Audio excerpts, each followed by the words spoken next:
Elle a commencé quand même sur les chapeaux de roue ton aventure, puisque dès que tu es arrivée, c'est Carla qui s'est clashée avec toi. Elle aurait, c'est ce qu'elle dit, hein, non, c'est ce qu'on a pu lire, Carla aurait posté des photos intimes de toi sur les réseaux. J'aimerais savoir comment toi, tu l'as vécu, comment tu as réagi à tout ça.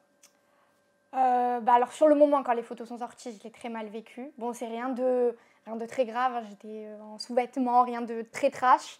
Mais pour moi, c'est beaucoup. En plus, j'ai une culture, mes parents, c'est des Algériens et tout, donc ça n'existe pas, ça, chez moi. Donc c'était très compliqué à vivre et forcément, je lui en ai voulu à elle parce que je savais qu'elle était en partie responsable des photos qui avaient leaké. Et quand je l'ai retrouvée sur le tournage, ça a été lourd, quoi. Je me suis dit, mais j'ai un litige avec une personne dans le monde entier et elle est là. Je me suis dit, mais le sort s'acharne. J'étais dégoûtée. Et puis en fin de compte, c'est une gentille fille et elle est jeune, quoi. Ça se voit qu'elle est jeune dans sa tête, elle fait des erreurs et elle se fait influencer par les mauvaises personnes. Donc je peux pas lui en vouloir. Ça fait quoi quand c'est pas toi qui postes tes photos et que tu découvres ton image? C'est horrible. Je crois qu'il n'y a rien de pire. De ne pas avoir la maîtrise sur les photos qui sortent, c'est très compliqué à vivre. Et moi, en plus, c'est pas des choses que j'ai pas envie que ce soit associé à moi. Quoi. Quand on pense Maïsan, qu'on pense aux photos qui sont sorties. C'est vraiment super dur à vivre. Et je trouve que quand bien même vous avez un problème, un conflit avec une personne, il y a plein de moyens de faire mal à la personne, mais d'en aller jusque-là, genre d'aller dans l'intimité, c'est hyper intrusif et moi je l'ai vécu comme un viol. J'ai dit mais c'est atroce en fait, on viole mon intimité et c'est la pire des choses qu'on puisse faire. Même à mon pire ennemi, Est-ce que tu penses que ça peut avoir un lien avec une dispute que tu aurais eue avec une Inès, une amie à toi, avant les tournages, hein, c'est ça? Oui, qui n'a pas fait de télé. Hein. Ouais, qui n'a pas fait de télé. La pauvre. Ça a un lien, ouais, le triste, pareil, pauvre fille, quoi, c'est pas... Elle a voulu régler le conflit de cette manière, mais bon, ça c'est un manque d'intelligence. Après, on ne peut pas reprocher aux gens d'être un peu stupides. Est-ce que tu penses que c'était prévu, prémédité, d'attendre que tu sois en télé pour faire tout ça? C'était prémédité et c'est ça, le pire, c'est la préméditation, quoi, le vice, moi, que j'aime pas. Et ça rend la chose encore plus abominable, en fait.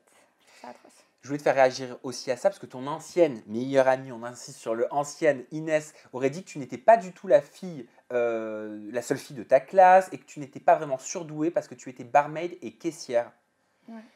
On peut pas être surdoué et être barmaid? Je vois pas du tout le lien de cause à effet.